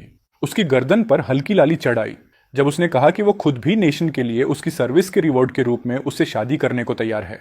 टेंट के बाहर सोल्जर्स के बीच कलेक्टिव गास्प फैल गया, यहां तक कि जैकब की आंखें भी रॉयल मैरिज की बात सुनकर लगभग बाहर निकल आईं। ये ऐसा रिवॉर्ड था जिसके लिए कोई भी नोबलमैन जान दे देता, और उन्हीं शब्दों पर केलेब ने आखिरकार अपनी वेटस्टोन चलाना बंद कर दिया। उसने पहली बार सिर उठाकर लून की आंखों में देखा। मानना पड़ेगा, वो सच में रेयर ब्यूटी थी, और इस वक्त उसकी फ्रेजाइल वल्नरेबिलिटी किसी भी आदमी का दिल हिला सकती थी। जब लून ने देखा कि केलेब ने आखिर उसकी तरफ ध्यान दिया है, तो उसे लगा उसका ऑफर काम कर गया। उसकी आंखों में फिर से हल्का प्राइड और नेचुरल कॉन्फिडेंस लौट आया। उसके मन में था कि कोई भी आदमी ऐसी टेम्पटेशन ठुकरा नहीं सकता। पावर, वेल्थ और खूबसूरत औरत। उसे लगा कि जब एम्पायर की सबसे नोबल लेडी खुद उसके पास आने को तैयार है, तो डील पक्की है। केलेब उसे देखकर अचानक हंस पड़ा। उसकी हंसी सुनकर प्रिंसेस लूना रुक गई। उसे लगा वो मानने वाला है, लेकिन फिर केलेब ने पूछा कि क्या वो सच में सोचती है कि सिर्फ एक सिर हिलाने के बदले उसे क्या मिलेगा। एक ऐसा थ्रोन जो गिरने वाला है, और एक ऐसी औरत जिसे उसके निकम्मे भाई ने पहले ही रिजेक्ट कर दिया था। उसकी आवाज शांत थी, लेकिन हर शब्द ब्लेड की तरह लूना को काट रहा था। उसके चेहरे का सारा रंग तुरंत उड़ गया। अब वहां सिर्फ ह्यूमिलिएशन, एंगर और डिसबिलीफ था। सच कहें तो उसने कभी उम्मीद नहीं की थी कि केलेब उसके मार्कस वाले पुराने एंगेजमेंट को इतनी ब्लंट तरीके से उसके मुंह पर मारेगा। वो हकलाने लगी। उसकी आवाज तक नहीं निकल रही थी। तभी केलेब खड़ा हुआ और उसकी तरफ चलने लगा। वो ऊपर से उसे ऐसी नजरों से देख रहा था जिसमें खुला हुआ मोकरी भरा था। उसने सीधा पूछा कि क्या उसे सच में लगता है कि वो उसके लायक भी है, या फिर उसका फेलिंग रॉयल फैमिली किस हक से उससे नेगोशिएशन करने आया है। उसने साफ कहा कि उसे जो भी चाहिए होगा वो खुद ले लेगा। उसे किसी की चैरिटी की जरूरत नहीं। फिर उसकी तरफ ऊपर से नीचे तक देखते हुए केलेब ने सिर हिलाया और कहा कि वो बहुत ज्यादा टेंटेड है। उसने उसे निकल जाने का आदेश दिया। वो आखिरी शब्द किसी दहाड़ की तरह था जिसने लून को फिजिकली झटका दे दिया। वो लड़खड़ाकर पीछे हटी और जमीन पर गिर पड़ी। अपनी पूरी जिंदगी में उसने कभी इतनी बेइज्जती नहीं झेली थी। आंसू उसकी नजर धुंधली कर रहे थे। उसकी आंखों में रिजेंटमेंट और हेट्रेड जल रही थी, लेकिन फिर भी वो चुप रही। उसे केलेब की आंखों में साफ किलिंग इंटेंट दिख रहा था। उसे पूरा यकीन था कि अगर उसने एक शब्द और बोला तो वो सच में उसे मार देगा। वो जल्दी से उठी, अपने ड्रेस से कीचड़ तक साफ नहीं किया और मुड़कर पहाड़ से नीचे भाग गई। सच कहें तो वो बिल्कुल पिटे हुए कुत्ते जैसी लग रही थी जो छिपने के लिए भाग रहा हो। हम देखते हैं कि वो रात के अंधेरे में गायब हो जाती है और केलेब के चेहरे की ठंडी मुस्कान धीरे धीरे गायब होने लगती है। अब सारे पीसेज अपनी जगह पर आ चुके थे। हर कार्ड खेला जा चुका था। अब आखिरकार उसकी बारी थी। वो मुड़कर जैकब और पीछे खड़े दर्जनों गार्ड्स की तरफ देखता है। नीचे वैली में 3000 इलीट स्नो ड्रैगन राइडर्स तैयार खड़े थे। उनके आर्मर चमक रहे थे और हथियार रेजर की तरह शार्प थे। वो सब एक साथ एक घुटने पर बैठ गए। उनकी आंखों में फेनेटिकल लॉयल्टी भरी हुई थी। केलेब ने अपनी नॉर्थ विंड ब्लेड निकाली और नीचे फैली युद्धग्रस्त जमीन की तरफ इशारा करते हुए आदेश दिया। उसकी आवाज शांत रात में गूंज उठी और वैली के हर कोने तक पहुंच गई जब उसने पूरी आर्मी को मार्च करने का कमांड दिया। उसका आदेश ऊंचा नहीं था, लेकिन पर्पस से इतना भारी था कि वहां मौजूद हर आदमी ने उसे साफ साफ सुना। उसके पीछे 3000 सोल्जर्स एक साथ खड़े हो गए। ना कोई चीयर था, ना कोई शाउटिंग, सिर्फ आर्मर की रिदमिक खनखनाहट थी जो किसी एक हार्टबीट जैसी लग रही थी। उन्होंने चुपचाप अपनी चमकती स्पीयर्स उठाई और इतने प्रिसाइज और फ्लूइड मूवमेंट से घोड़ों पर सवार हुए कि वो किसी एक मशीन जैसे लग रहे थे। ये उसकी स्नो ड्रैगन कैवलरी थी, एक ऐसा ग्रुप जिसने 10 साल लाशों के ढेरों के बीच रेंग कर बिताए थे और जो सिर्फ केलेब को पहचानता था, एम्परर को नहीं। जेकब केलेब का वॉरहॉर्स आगे लेकर आया। वो घोड़ा स्याही जितना काला था, बस उसके चारों हूफ्स बर्फ जैसे सफेद थे। जैकब ने पूछा, वो लोग कहाँ जा रहे हैं? उसकी आवाज एक्साइटमेंट से कांप रही थी जिसे वो छिपा नहीं पा रहा था। उसकी एक बची हुई आंख आग की तरह जल रही थी। शहर में हफ्तों से हो रहे अन्याय देखने के बाद वो इस आग के भड़कने का इंतजार कर रहा था। केलेब फुर्ती से सैडल पर चढ़ गया। उसने नॉर्थ विंड ब्लेड हाथ में पकड़ी और उसकी जानी पहचानी बर्फीली ठंड महसूस की। जेकब को सीधे जवाब देने के बजाय वो 3,000 राइडर्स के सामने जाकर रुक गया और उनकी तरफ मुड़ा। उसने उनके चेहरों को देखा। कुछ पुराने थे, कुछ नए, लेकिन सब लॉयल थे। कुछ उसके साथ तब से थे जब वो सिर्फ 15 साल का था और अब उनकी घनी दाढ़ियां थीं, जबकि कुछ नए रिक्रूट्स थे जिनके चेहरे जवान थे लेकिन नजरें वेटरन्स जितनी कठोर थीं। सब उसकी तरफ देख रहे थे, उसके बोलने का इंतजार करते हुए। उसने गला साफ किया और उसकी आवाज पूरी वैली में गूंज उठी। उसने अपने ब्रदर्स से कहा कि वो जानता है वो सब दबे हुए गुस्से में जी रहे हैं। उसने उन्हें याद दिलाया कि जिस शहर की उन्होंने 10 साल रक्षा की उसे कचरे की तरह फेंक दिया गया, और जिन लोगों की उन्होंने रक्षा की उन्हीं की वजह से उनके साथी सोल्जर्स को जानवरों की तरह काट दिया गया। उसके शब्द इतने भारी थे कि जैसे आसमान के बादलों तक को हिला दें।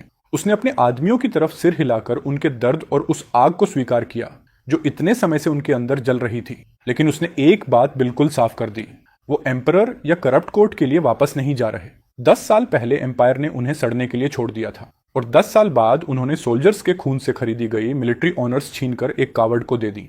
उसने अपने आदमियों से पूछा कि कैपिटल की नजर में वो क्या है, ऐसे डॉग्स जिन्हें इस्तेमाल करके फेंक दिया जाए। केलेब ने ऐलान किया कि वो अब कुत्ता बनकर नहीं रहेगा, और सोल्जर्स ने दहाड़ते हुए उसकी बात का जवाब दिया। उन्हें कैपिटल के लॉर्ड से तंग आ चुके थे।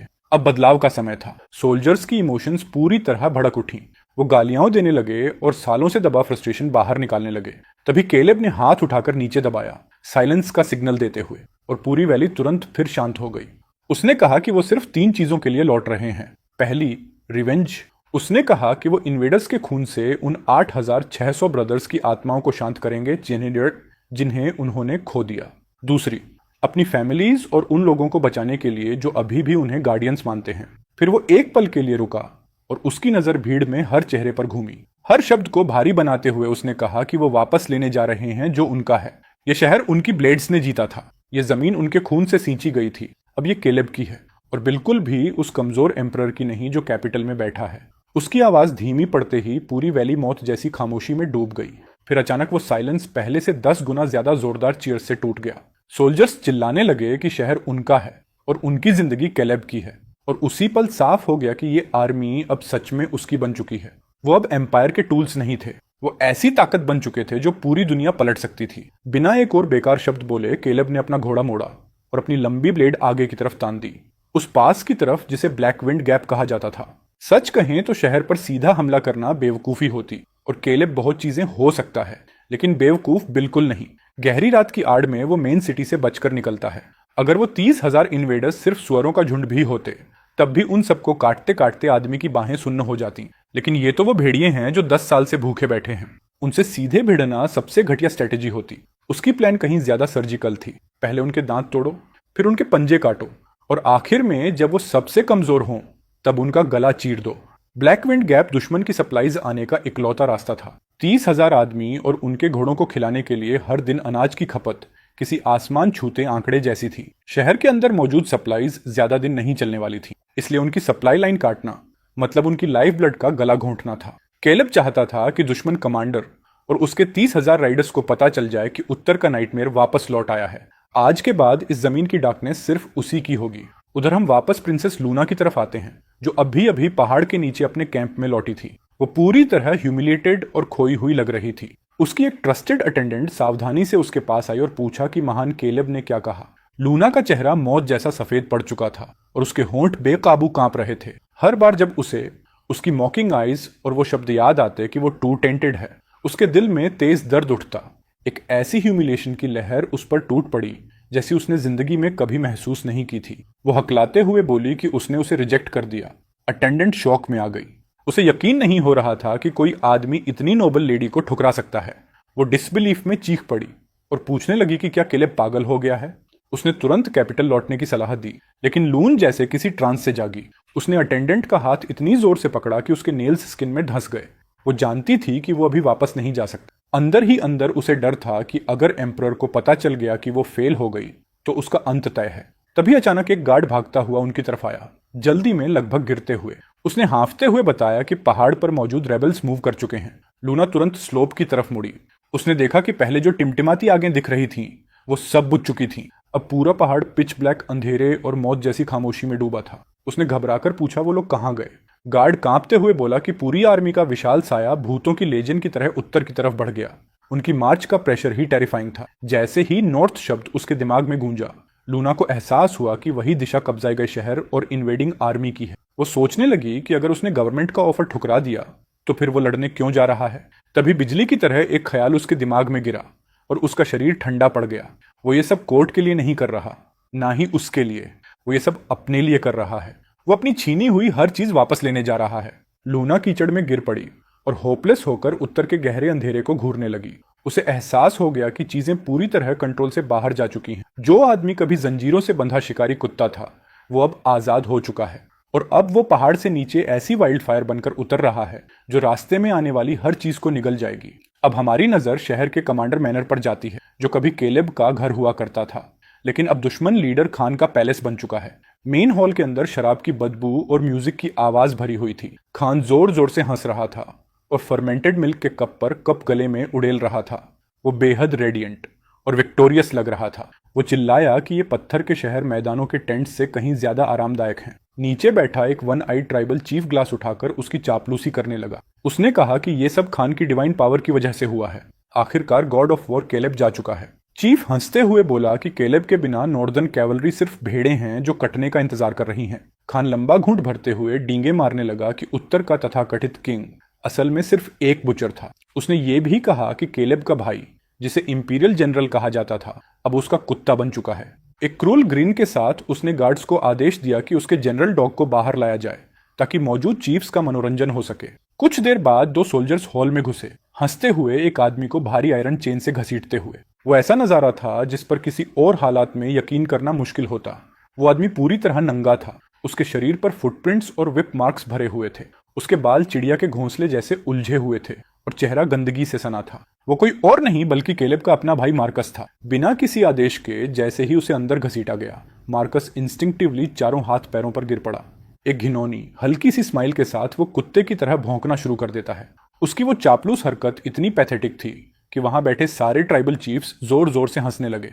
वो कहने लगे कि यह खास हाउंड कितना अच्छी तरह ट्रेंड है, यहां तक कि असली कुत्तों से भी ज्यादा डॉग जैसा बिहेव करता है। खान, जो इस चापलूसी का मजा ले रहा था, आधी खाई हुई मटन बोन फर्श पर फेंक देता है। वो हड्डी सीधे मार्कस के सामने गिरती है और उसे अपना रिवॉर्ड एंजॉय करने को कहा जाता है। मार्कस की आंखें चमक उठती हैं और वो भूखे जानवर की तरह उस पर टूट पड़ता है। वो हड्डी को मुंह में ठूंस लेता है और उससे चिपकी मिट्टी तक निगल जाता है। उसने 2 दिन से कुछ नहीं खाया था और जिंदा रहने के लिए वो हड्डी से भी बदतर चीजें खा लेता। मार्कस को इस हालत में देखकर खान के अंदर घमंड की एक जबरदस्त लहर उठती है, लेकिन तभी वो जश्न अचानक रुक जाता है। बाहर से एक स्काउट भागता हुआ अंदर आता है। उसका चेहरा पीला पड़ा हुआ था और वो बुरी तरह घबराया हुआ दिख रहा था। सच कहें तो उसके चेहरे का हाल ही इतना काफी था कि कमरे की सारी हंसी तुरंत गायब हो गई। खान के चेहरे से भी मुस्कान उड़ गई। वो झुंझलाकर पूछता है, क्या आसमान टूट पड़ा है? स्काउट हकलाते हुए बताता है कि ब्लैक विंड गैप पर उनकी पूरी सप्लाई कन्वॉय पर हमला हुआ और उसे लूट लिया गया। खान अचानक खड़ा हो जाता है और अपनी गोद में बैठी औरतों को बेरहमी से धक्का देकर हटाता है। वो गरज कर पूछता है, क्या सच में सारी सप्लाईज खत्म हो गई और क्या कोई सर्वाइवर बचकर निकल पाया? स्काउट जवाब देता है कि एक भी आदमी जिंदा नहीं बचा। खान की आंखें सिकुड़ जाती हैं और उसके शरीर से खतरनाक ओरा निकलने लगता है। वो पूछता है, क्या मौके पर कुछ मिला? स्काउट जल्दी से अपने रोब से एक चीज निकालकर सबको दिखाता है। वो बताता है कि ये एक कैप्टन की लाश से मिली थी। वो भेड़िए के दांत से बना एक बैज था जिस पर उड़ते हुए ड्रैगन की आकृति बनी थी, महान स्नो ड्रैगन फ्लैग का सिंबल। जैसे ही वो बैज सामने आता है, हॉल में बैठे हर चीफ की हंसी तुरंत रुक जाती है। उसके बाद ऐसी भारी साइलेंस छा जाती है कि सुई गिरने की आवाज भी सुनाई दे। जो माहौल कुछ पल पहले शोर से भरा था, वो अचानक बर्फ जैसी ठंड में बदल गया। वन आइड चीफ की आवाज कांपने लगती है। उसके चेहरे का रंग उड़ जाता है और वो धीरे से केलेब का नाम फुसफुसाता है। वो नाम किसी कर्ज की तरह काम करता है। वहां मौजूद हर इन्वेडर के दिल में आदिम डर भर जाता है। 10 साल तक वो लोग उसी नाम के दबाव में जिए थे और उन्हें सच में लगा था कि गॉड ऑफ वॉर आखिरकार चला गया। उन्हें लगा था अब वो जो चाहें कर सकते हैं, लेकिन अब ये बैज ऐसा लग रहा था जैसे किसी ने उनके सिर पर बर्फ का पानी उड़ेल दिया हो। वो वापस आ चुका था। खान का चेहरा बेहद ग्रिम हो जाता है। वो बैज छीनकर इतनी जोर से पकड़ता है कि उसकी हाथों की नसें उभर आती हैं। वो गुर्राते हुए कहता है कि यह नामुमकिन है। उसे याद दिलाता है कि एम्परर ने केलेब को एक्साइल कर दिया था। उसके हिसाब से केलेब अब बस एक आवारा कुत्ता होना चाहिए। अब वो सोचता है कि केलेब में वापस आने की हिम्मत आई कहां से, लेकिन उसकी बातों के बावजूद अंदर से वो पैनिक में था। वो सबसे बेहतर जानता था कि केलेब सिर्फ इंसान नहीं है, वो एक मॉन्स्टर है। एक पागल आदमी जो उनके नाइटमेयर्स में घूमता है। एक चीफ सावधानी से कहता है कि शायद ये सिर्फ उसके पुराने सबॉर्डिनेट्स हों जो उसका नाम इस्तेमाल करके उन्हें डराना चाहते हों। खान इस बात को डूबते आदमी की तरह पकड़ लेता है। वो सहमत होता है कि शायद केलेब बिना आर्मी वाला कमांडर है। उसके हिसाब से केलेब के पास ज्यादा से ज्यादा 100 सोल्जर्स होंगे और इसीलिए ये बस एक डेस्परेट ब्लफ है। वो खुद को समझाता है कि केलेब सिर्फ उन्हें डराकर पीछे हटाना चाहता है। जैसे जैसे उसका डर कम होता है, उसका घमंड वापस लौटने लगता है।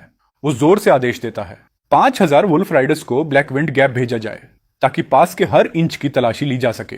वो उस कावड़ को ढूंढना चाहता था ताकि उसके टुकड़े टुकड़े कर सके। उसे लगता था ये बस छोटा सा रिवेंज मिशन है। उसे बिल्कुल अंदाजा नहीं था कि उसके सामने कुछ बचे खुचे सोल्जर्स नहीं बल्कि नर्क की गहराइयों से उठे 3000 गुस्सैल ड्रैगन्स खड़े हैं। उधर मार्कस अब भी फर्श पर दुबका हुआ ये सब सुन रहा था। उसकी आंखें तेजी से इधर उधर घूमने लगीं। उसे एहसास हो गया कि केलेब वापस आ चुका है, जबकि उन्होंने ऑफिशियली फैमिली टाइज तोड़ने वाले पेपर्स पर साइन किए थे। उसी पल मार्कस के अंदर जलन और रिजेंटमेंट की भयानक लहर उठती है। वो सोचता है केलेब जहां भी जाता है तूफान क्यों खड़ा कर देता है। उसका सिर्फ नाम ही इन खून के प्यासे इन्वेडर्स को क्यों डरा देता है।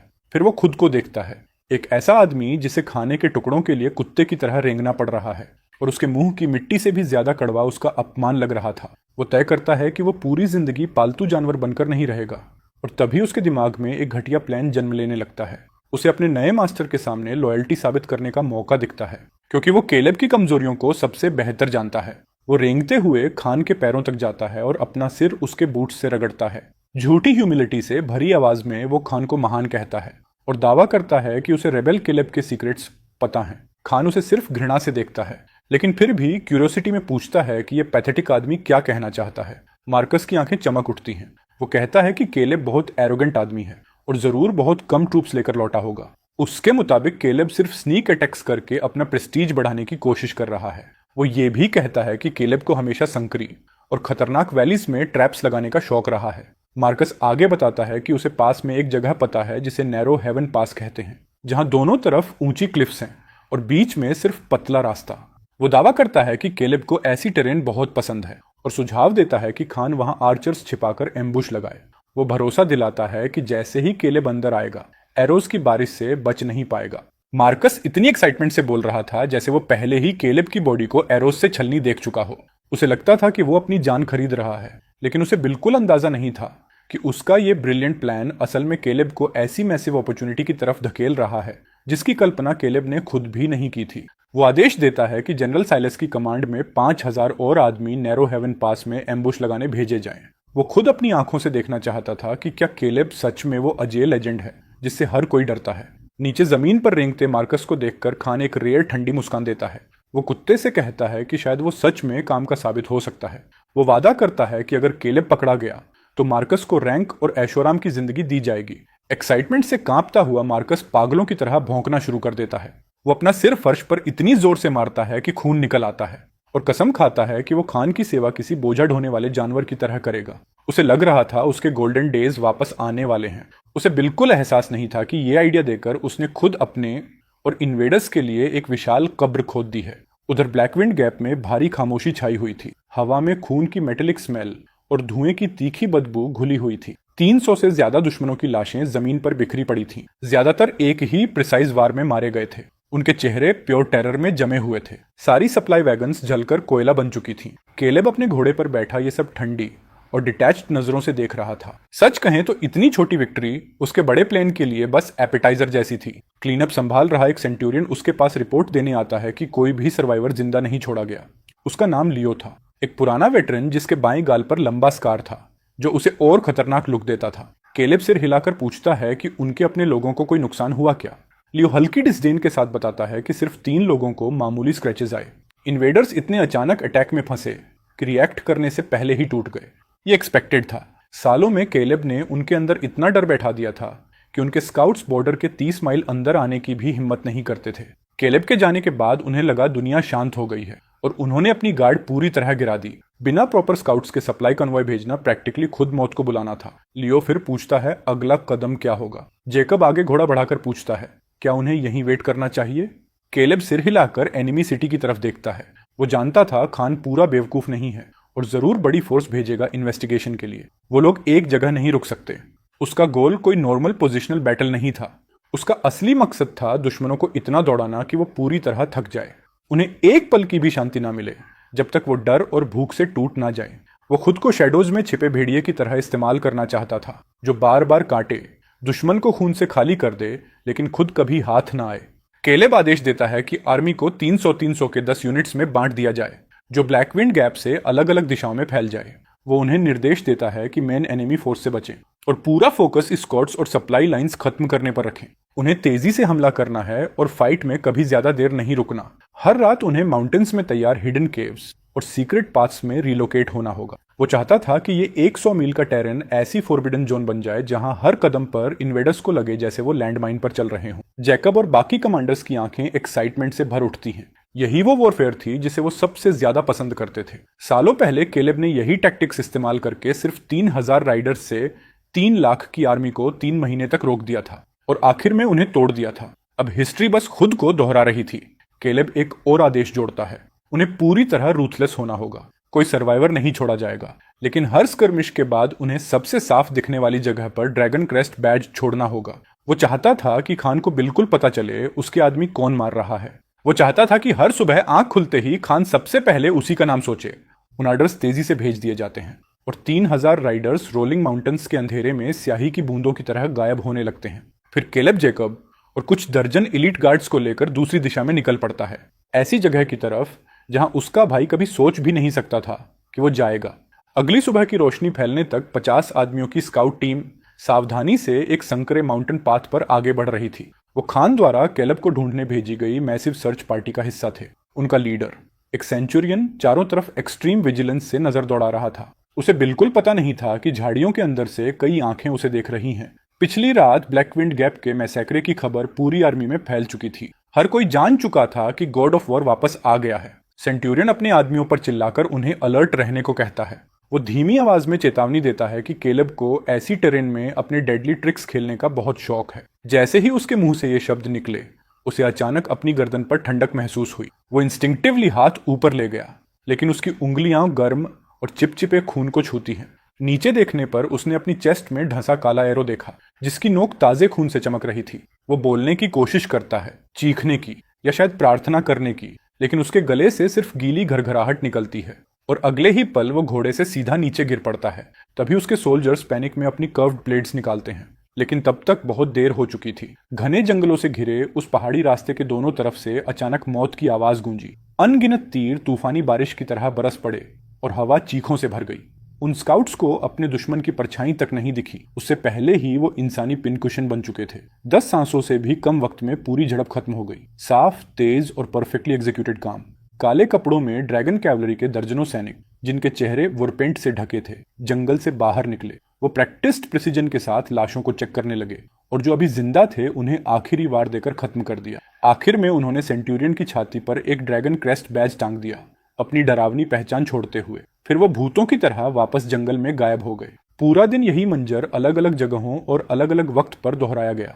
खान ने जो स्काउट पार्टीज भेजी थी, वो एक एक करके नॉर्थ रिज के विशाल पहाड़ों में ऐसे गायब होती गईं, जैसे किसी अथाह समंदर में पत्थर फेंक दिया गया हो। जब ये रिपोर्ट्स आखिरकार खान तक पहुंची, साथ में खून से सने ड्रैगन क्रेस्ट बैजेस का ढेर भी था। महान खान का चेहरा इतना काला पड़ गया जैसे उससे स्याही टपकने वाली हो। सच कहें तो उसकी लेजेंडरी पेशेंस अब टूटने के किनारे पर थी। वो अपने कमांडर्स पर दहाड़ा, उन्हें निकम्मा कहकर जिंदा जलाने की धमकी देने लगा। उसने पूछा, आखिर केलेब के पास कितने आदमी हैं? क्या वो आदमी सच में उड़ सकता है या जमीन में गायब हो जाता है? सारे ट्राइबल लीडर्स चुपचाप जमे बैठे रहे।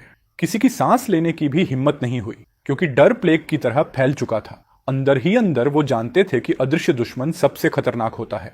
उन्हें लग रहा था जैसे वो किसी विशाल इनविजिबल वेब में फंस चुके हों और केलेब उस वेब का शिकारी हो, जो अंधेरे में छुपकर सही वक्त पर जाल कसने का इंतजार कर रहा हो। लेकिन तभी उम्मीद की एक किरण आई। एक मैसेंजर हांफता हुआ अंदर घुसा। उसके चेहरे पर राहत साफ दिख रही थी। उसने बताया कि जनरल सिलस ने आखिरकार केलेब का ट्रेल ढूंढ लिया है। खान तुरंत अपनी सीट से उछलकर खड़ा हो गया। उसकी आंखों में शिकारी जैसी भूख चमक उठी। उसने पूछा, वो लेजेंड आखिर छुपा कहाँ है?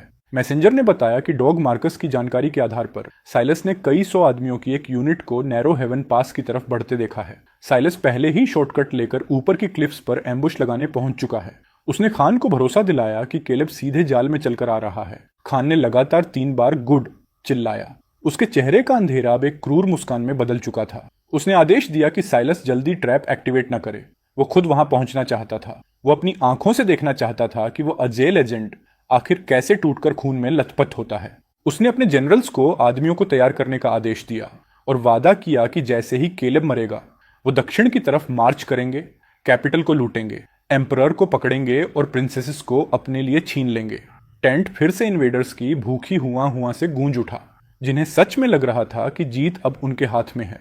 उधर केलेब एक ऊंची चोटी पर जेकब के साथ खड़ा टेलीस्कोप से दुश्मन की सेना को देख रहा था, जो एक विशाल पाइथन की तरह आगे बढ़ रही थी। जेकब ने उस भारी फौज को नैरो हेवन पास की तरफ जाते देखा और पूछा, क्या दुश्मन सच में इस ट्रैप में फंस गया? केलेब बस हल्का सा मुस्कुराया। उसे कुछ कहने की जरूरत नहीं थी। सच तो यह था कि प्लान उसकी उम्मीद से भी बेहतर काम कर रहा था। जेकब ने पूछा, केलेब को कैसे पता था कि मार्कस ठीक इसी तरह उन्हें बिट्रे करेगा? केलेब ने टेलीस्कोप नीचे किया। उसका चेहरा शांत और पूरी तरह बेजान था। उसने कहा कि उसका प्यारा भाई हमेशा खुद को बहुत चालाक समझता था। मार्कस को लगता था कि वो केलेब के दिमाग को समझता है, लेकिन असल में केलेब उसी घमंड को उसके खिलाफ हथियार बना रहा था। जो सैकड़ों आदमियों की आर्मी इस वक्त पास की तरफ बढ़ रही थी, वो असल में सिर्फ कुछ बूढ़े कमजोर घोड़े और भूसे के पुतले थे। कुछ वेटरन सोल्जर्स उन्हें दूर से हाँक रहे थे ताकि मछली खुद चलकर उस स्लॉटर हाउस में पहुंचे जो केलेब ने नैरो हेवन पास में बड़ी बारीकी से तैयार किया था। जेकब ने याद दिलाया कि साइलस के पास लगभग 10,000 आदमी हैं और अगर खान भी वहां पहुंच गया तो दुश्मन की ताकत 20,000 हो जाएगी। वो साफ परेशान था। उसने कहा, उनके पास सिर्फ 3,000 राइडर्स हैं जबकि सामने 20,000 की सेना हो। ये तो सीधा सुसाइडल डिफरेंस है। केलेब ने टेलीस्कोप समेटा और उसके होंठों के कोने पर एक ठंडी खतरनाक मुस्कान उभरी। उसने जेकब से कहा कि उसने कभी भी फेयर बैटल लड़ने का इरादा नहीं किया था। फिर उसने आदमियों को वो ग्रैंड गिफ्ट तैयार करने का आदेश दिया जो उन्होंने पहले से रेडी कर रखा था। जैसे ही खान की पूरी सेना नैरो हेवन पास के अंदर फंस जाएगी, वो अपना असली ट्रैप एक्टिवेट करेंगे। उसका इरादा था कि आज के बाद उस पास का नाम बदलकर 10,000 मैन ग्रेव रख दिया जाए। उधर खान जिस चीज को अपनी शानदार जीत समझकर उसकी तरफ दौड़ रहा था, वहीं दूसरी तरफ प्रिंसेस लूना की जिंदगी हर दिन और ज्यादा दर्दनाक होती जा रही थी। वो कैपिटल लौटने की हिम्मत नहीं कर पा रही थी। इतनी बेइज्जती और नाकामी के बाद खाली हाथ वापस जाने के नतीजे सोचकर ही उसका दिल कांप जाता था। उसे एम्परर के भयानक गुस्से की कल्पना तक से डर लग रहा था। नॉर्थ रिज गिर चुका था, कैपिटल पैनिक में था और जो प्रिंसेस अपना मिशन फेल कर दे वो पूरे रॉयल कोर्ट की लाफिंग स्टॉक बन जाती। इसलिए वो और उसका छोटा एस्कॉर्ट पास से कुछ दर्जन मील दूर एक टूटी फूटी पोस्ट हाउस में छुपे हुए थे। वो पूरी तरह फंस चुकी थी। पिछले कुछ दिनों में उसने अपने सारे स्काउट्स भेज दिए थे ताकि केलेब का कोई भी निशान मिल सके, लेकिन जब रिपोर्ट्स वापस आईं कि उसने ब्लैक विंड गैप जला दिया, दुश्मन की सप्लाई लाइंस काट दी और सिर्फ एक दिन में दर्जनों इलीट स्काउट पार्टीज का सफाया कर दिया, तो लूना पूरी तरह स्टंड रह गई। शौक, कंफ्यूजन और एक बहुत छोटी सी सीक्रेट खुशी जिसे वो खुद से भी मानने को तैयार नहीं थी, उसके अंदर उमड़ने लगी। उसने अपने गार्ड कैप्टन को पकड़ लिया। उसकी आवाज कांप रही थी जब उसने पूछा, क्या उसने सच में कैंपेन शुरू कर दिया? आखिर उसने अपनी आंखों से केलेब को मिशन ठुकराते देखा था। वो समझ नहीं पा रही थी कि अब वो ये सब क्यों कर रहा है। कैप्टन बस कड़वी मुस्कान के साथ सिर हिला पाया। उसने माना कि उसे भी नहीं पता।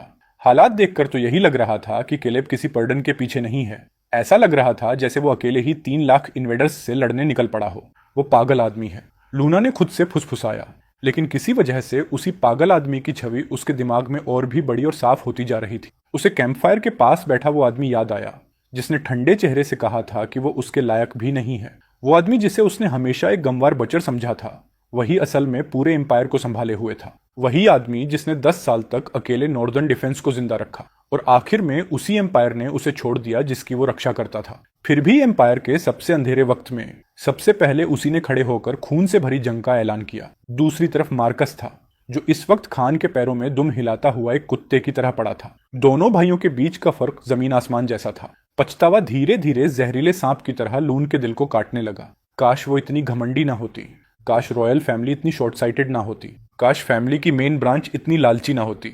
अगर चीजें अलग होती तो आज वो केलेब के साथ खड़ी होती, उसकी ग्लोरी शेयर कर रही होती। नहीं, मैं इसे ऐसे खत्म नहीं होने दूंगी। लूना अचानक खड़ी हो गई। उसकी आंखों में लगभग पागलों जैसी जिद चमक रही थी। उसने खुद को समझाया कि अगर केलेब इन्वेडर्स से लड़ने को तैयार है तो इसका मतलब वो अभी भी एम्पायर और लोगों की परवाह करता है। वो बस रिजेंटमेंट में ऐसा बिहेव कर रहा है। अगर वो उसे काफी सिंसियरिटी दिखा दे तो शायद वो अपना फैसला बदल दे। अब वो एक डेस्परेट गैम्बलर बन चुकी थी जो अपनी जान बचाने के लिए आखिरी तिनके को पकड़ने की कोशिश कर रही थी। गार्ड्स, उसने चिल्लाकर कहा, उन 2 बूढ़ों को मेरे पास लाओ। जिन दो बूढ़ों की वो बात कर रही थी वो थे आर्थर और सैरा, जिन्हें केलेब सड़क पर छोड़ गया था और लूना के आदमियों ने उठा लिया था। पिछले कुछ दिन उनकी जिंदगी मौत से भी बदतर रही थी। शारीरिक दर्द तो एक बात थी, लेकिन मानसिक टॉर्चर उससे कहीं ज्यादा खतरनाक था। जो लोग कभी पावरफुल मिनिस्टर और उसकी पत्नी थे, वो अब भिखारियों से भी बदतर हालत में पहुंच चुके थे। उनका प्यारा बेटा मार्कस अब इन्वेडर्स का खिलौना बन चुका था और उनका पूरा खानदान इंपीरियल डंजन में फेंक दिया गया था। और उनकी नजर में इस सब की वजह वही दूसरा बेटा था जिससे वो हमेशा नफरत करते थे। सबसे बड़ी आयरनी ये थी कि अब वही केलेब पूरी दुनिया की आखिरी उम्मीद बन चुका था। यही बात उन्हें पागल करने के लिए काफी थी। जब सोल्जर्स उन्हें घसीटकर प्रिंसेस लूना के सामने लाए तो वो अपनी पुरानी शक्ल के सिर्फ खोखले खोल जैसे लग रहे थे। योर हाइनेस, आर्थर रोता हुआ घुटनों पर गिर पड़ा और अपने एकमात्र बचे हाथ से उसकी रोब पकड़ ली। आंसुओं से भरे चेहरे के साथ उसने लूना से एक बार फिर केलेब के पास जाने की भीख मांगी। उसने अपनी फैमिली और मार्कस को बचाने की गुहार लगाई। सैरा भी जमीन पर पड़ी हिस्टेरिकली रो रही थी। वो कह रही थी कि केलेब सिर्फ गुस्से में ऐसा कर रहा है, अगर वो लोग झुककर माफी मांग लें तो उसका दिल जरूर पिघल जाएगा। वो चीख चीख कर कह रही थी कि केलेब उसका खुद का खून है, वो उसे नजरअंदाज नहीं कर सकता। इन दोनों दयनीय लेकिन घिनौने लोगों को देखकर लूना की आंखों में डिस्गस्ट की चमक आई, लेकिन वो जानती थी कि उसके पास खेलने के लिए अब यही आखिरी कार्ड बचा है। इन्हें साथ लाओ, उसने ठंडे स्वर में आदेश दिया। उसने अपने आदमियों को यह भी कहा कि एम्परर ने उसे जो भी गोल्ड, सिल्वर और ज्वेलरी दी है सब कैरेजेस में भर दिया जाए। मूव आउट, उसने कहा। हम केलेब को ढूंढने जा रहे हैं। उसे सच में यकीन था कि फैमिली टाइज और दौलत का ये कॉम्बिनेशन केलेब को मना लेगा। उसे नहीं लगता था कि किसी आदमी का दिल सच में पत्थर का हो सकता है, लेकिन दुर्भाग्य से वो बहुत ज्यादा ऑप्टिमिस्टिक थी। जब उसका कैरेज प्रोसेशन पहाड़ी रास्तों से गुजर रहा था, तभी एक मोड़ पर पहुंचते ही उनका सामना सीधे एक आर्मी से हो गया। वो एक ऐसी फोर्स थी जो खून से लथपथ थी और जिसके चारों तरफ कत्लेअम की डरावनी ओनरा फैल रही थी। केलेब और उसकी 3000 ड्रैगन कैवलरी अभी रिग्रुप हुई थी। साफ दिख रहा था कि वो लोग अपना वार्म अप खत्म करके अब नैरो हेवन पास की तरफ बढ़ रहे थे, मेन इवेंट देखने के लिए। जब लूना की कैरेज को अचानक दर्जनों ठंडी काली स्पीयर्स ने रोक लिया तो डर से उसका शरीर सुन्न पड़ गया। उसने कांपते हाथों से कर्टन हटाया और सामने इमोशनलेस चेहरों का समंदर देखा। उनकी आंखें भूखे भेड़ियों जैसी थीं और उन सबके ऊपर अपने घोड़े पर ऊंचा बैठा था केलेब। वो उसे बिना किसी इमोशन के देख रहा था। उसके चेहरे पर साफ इरिटेशन था, जैसे उसका पेशेंस अब खत्म हो रहा हो। तुम फिर आ गई, उसने सपाट और अनइम्प्रेस्ड आवाज में पूछा। उसने सीधा पूछा कि क्या उसने पहले उसे दफा होने को नहीं कहा था, या फिर वो उसकी तलवार की धार टेस्ट करने इतनी ईगर थी। लूना इतनी डरी हुई थी कि उसे ठीक से एक सेंटेंस भी नहीं बन पा रहा था। राइडर्स के शरीर से आती ताजा खून की मेटालिक स्मेल से उसका पेट मचलने लगा। तभी एक आवाज गूंजी, केलेब, केलेब, मैं हूं, तुम्हारा पिता। आर्थर लड़खड़ाता हुआ आगे बढ़ा। उसकी आवाज डेस्परेशन से टूट रही थी। सच कहें तो वो बेहद पैथेटिक लग रहा था, लेकिन केलेब ने पलक तक नहीं झपकाई। वो बस वहीं बैठा रहा, उन लोगों पर एक साइलेंट जज की तरह जिन्होंने कभी उसे निकाल फेंका था। उसी वक्त नॉर्थ रिज की ठंडी हवाएं फिर से जोर से गूंजने लगीं। मेरा बड़ा बेटा, तुम्हारी माँ यहाँ है। केलेब उन्हें ऐसे देख रहा था जैसे वो दो अजनबी हों जिनका उससे कोई लेना देना ही नहीं। फिर उसने कैरेज के अंदर बैठी पीली पड़ी लूना की तरफ नजर घुमाई। योर हाइनेस, उसने मुस्कुराते हुए कहा, लेकिन वो मुस्कान प्योर डार्क एम्यूजमेंट से भरी थी। तुम अपनी बॉटमलेस स्टूपिडिटी से सच में कभी सरप्राइज करना बंद नहीं करती। उसने पूछा। क्या उसे सच में लगा कि इन दो बूढ़े रेलिक्स को लाकर उसका दिल पिघल जाएगा, या फिर वो सोचती है कि ब्लड टाइज का इस्तेमाल करके वो उसकी इच्छा को कैद कर सकती है? लूना का शरीर हवा में कांपते पत्ते की तरह थरथराने लगा। वो कुछ बोलने की कोशिश कर रही थी, लेकिन केलेब ने उसे बीच में ही काट दिया। उसकी आवाज अब बर्फ जैसी ठंडी और तेज हो चुकी थी। वो उसे दिखाना चाहता था कि वो कितनी गलत है। उसने अपना घोड़ा 2 कदम आगे बढ़ाया और कार्रिज के ऊपर मंडराने लगा। नीचे घुटनों पर बैठे उन बूढ़ों को उसने ठंडी नजरों से देखा। फिर उसने हर शब्द को वजन देकर बोलना शुरू किया। उसने उन्हें याद दिलाया कि जब वो 15 साल का था तब उन्होंने उसे नॉर्थ रिज में छोड़ दिया था और उसकी नजर में वो उसी दिन मर गया था। उसने साफ कहा कि अब उसका जैकब फैमिली से कोई रिश्ता नहीं है। उसने बस धीरे से अपनी उंगली गले पर फेर दी। उस इशारे का मतलब बिल्कुल साफ था। लूना को लगा जैसे उस पर बिजली गिर गई हो। उसके मुंह से एक तेज चीख निकली और उसने तुरंत कैरेज के कर्टन्स बंद कर दिए। चलो जल्दी, अभी वापस मुड़ो, वो रोती हुई आवाज में ड्राइवर पर चीखी। पूरा प्रोसेशन पैनिक में बिखर गया और वो लोग पूरी बेइज्जती के साथ वहां से भाग निकले। केलेब ने उनकी भागती पीठों को बिना किसी पिटी के देखा। उसकी नजर में वो बस मूर्ख लोग थे जो खुद को बहुत चालाक समझते थे। उसने तुरंत नजरें हटा लीं। डिस्ट्रैक्शन खत्म हो चुका था। उसने अपनी लंबी ब्लेड फिर आगे तानी और मेन इवेंट की तरफ बढ़ने का आदेश दिया। Yes general. 3000 राइडर्स एक साथ गरजे। वो अबैंडन्ड कैरेज के पास से गड़गड़ाते हुए निकल गए और वो दो बूढ़े जमीन पर टूटे हुए सायों की तरह पड़े रह गए। कैवलरी तेजी से नैरो हेवन पास की तरफ बढ़ी। वो जगह अपने नाम के बिल्कुल लायक थी, एक बेहद पतली कैनियन जिसके दोनों तरफ सैकड़ों फीट ऊंची क्लिफ्स थीं और बीच का रास्ता इतना संकरा था कि मुश्किल से 3 घोड़े साथ निकल सके, यानी एम्बुश के लिए बिल्कुल परफेक्ट जगह। और ठीक उसी वक्त दोनों क्लिफ्स पर 10,000 से ज्यादा एनिमी आर्चर्स छिपे पड़े थे। वो पत्थरों से चिपके हुए एरोज रेडी रखे अपने टारगेट के किल जोन में आने का इंतजार कर रहे थे। कैनियन के दूसरे छोर पर खान अपनी 5,000 एलीट गार्ड्स के साथ एग्जिट ब्लॉक किए खड़ा था, जबकि जनरल केल दूसरे 5,000 आदमियों के साथ एंट्रेंस संभाले हुए था। एक विशाल ट्रैप पूरी खामोशी से बिछाया जा चुका था। खान अपने शानदार सफेद स्टैलियन पर बैठा टेलीस्कोप से कैनियन एंट्रेंस देख रहा था। उसके चेहरे पर जीत का घमंड साफ था। क्या वो आ गए? उसने केल से पूछा। उसकी पेशेंस खत्म हो रही थी। केल ने जवाब दिया कि स्काउट्स ने रिपोर्ट दी है कि वो यूनिट अब 5 माइल से भी कम दूर है। खान ने एक क्रूर हंसी छोड़ी, एक सटल बीमार सी स्माइल के साथ।